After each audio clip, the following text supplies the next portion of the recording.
So how do we up the ante from Spider-Man Homecoming, put in Samuel L. Jackson in the film to have lines like, "Bitch, please, you've been to space," or "That's some bullshit"? Yeah, that's a good step up.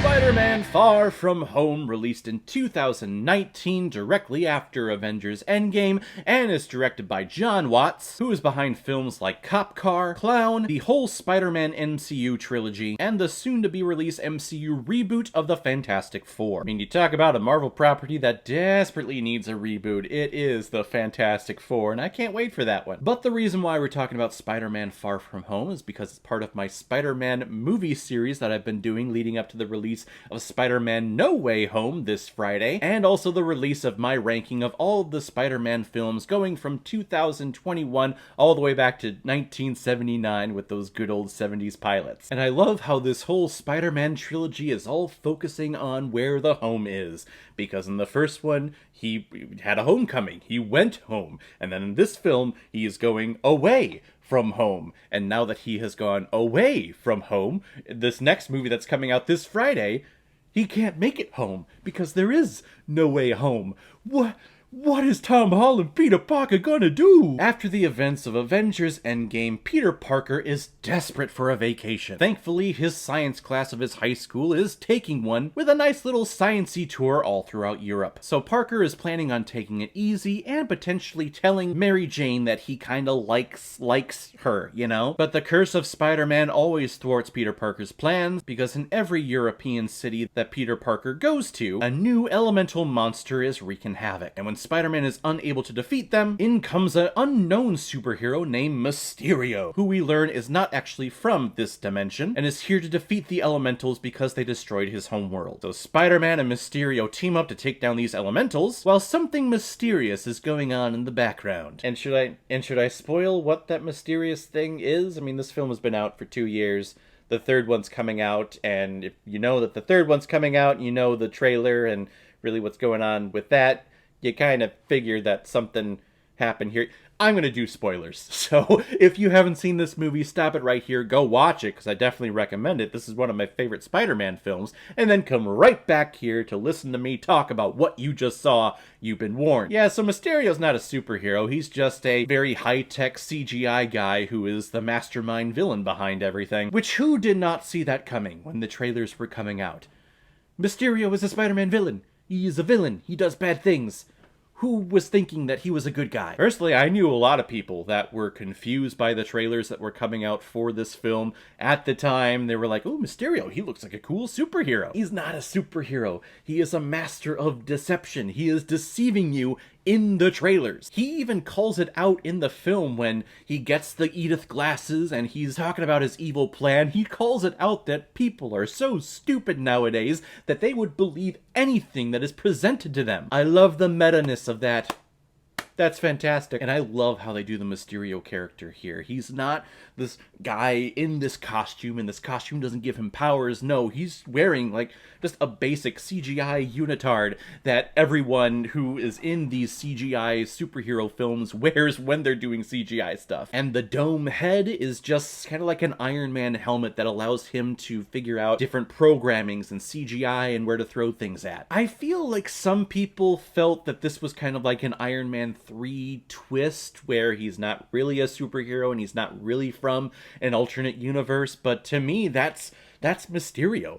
He's supposed to be out there trying to trick you and convince you of something else when really it's the other thing. Sony, Marvel Studios, they understand who Mysterio is and what they present with us. Even Jake Gyllenhaal's performance here as Quentin Beck is fantastic. Jake Gyllenhaal is an amazing actor, and for him to actually be in here and be in this film is wonderful. Will he show up in Spider-Man No Way Home?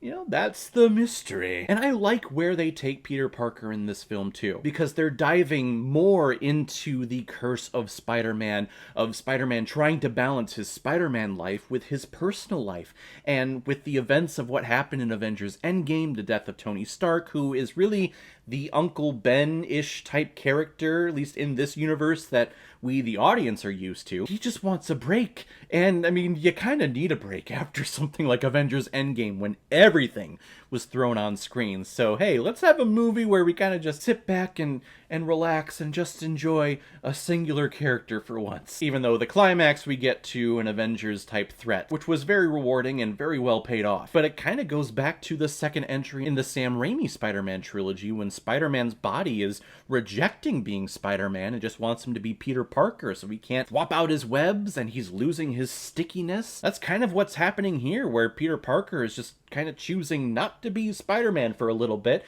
He just wants to go and have a good time. He's trying to focus on his mental health, and that has to be commended. And Nick Fury is a son of a bitch because he's not listening to someone say, hey, I need time for my mental health. I mean, even though it's not Nick Fury, it's the Skrull from Captain Marvel, so you know, who knows whenever all of this stuff happens. The Skrulls are tricky sons of bitches. We also get the introduction of the Spidey Sense, or as they call it in this movie, the Peter Tingle, which is just great. I love that name. That is just... that's perfect. That's great. And we're understanding that this Spider-Man in the MCU, he doesn't have all of his powers right away. He is a young kid. He's learning about them. He's discovering them as he gets older and as he has these powers for a longer period of time. Unlike the Raimi Spider-Mans and the Amazing Spider-Man films, when all of the powers and everything was just kind of thrown at you right away and there was no growth to them. So who knows, maybe in more Spider-Man films we get the monster spider coming out that I know from the Amazing Spider-Man cartoon series from the 90s when he becomes the Spider Monster.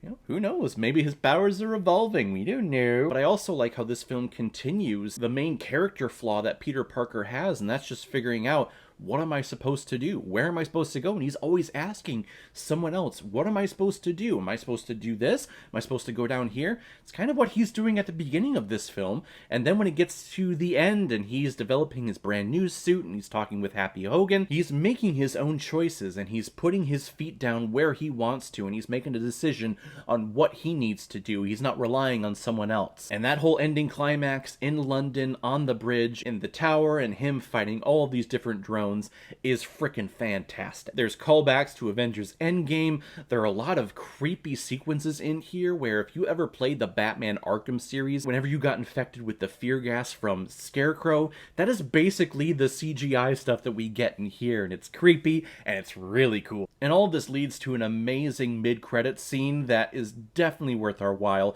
J.K. Simmons returns as J. Jonah Jameson, which is wonderful. I remember applauding in the audience when that happened, only for him to reveal that Spider-Man is Peter Parker, which leads us up to Spider-Man No Way Home. And I'm so excited to see where it goes. Spider-Man Far From Home is one of my favorite live-action Spider-Man films out of all of them. These characters felt human. There was humor, and there was also suffering. There was depression. There was mental health issues. I love this movie. And I think it's a great follow-up to Avengers Endgame that just blew the roof off of everyone, surpassed everyone's expectations, and it was a nice wrap-up to Phase 3 of the MCU. I'm gonna give Spider-Man Far From Home 4.5 out of 5 Blu-rays. It's good. It's good.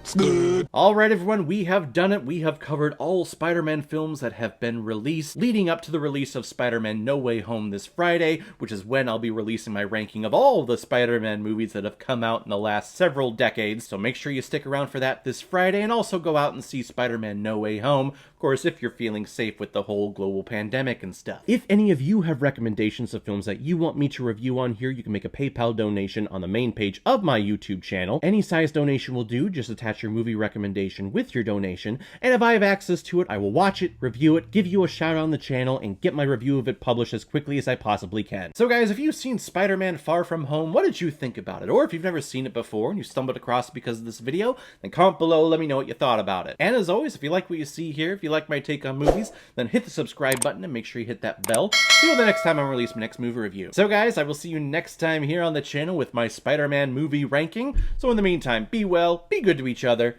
and go watch a movie. Take care, guys.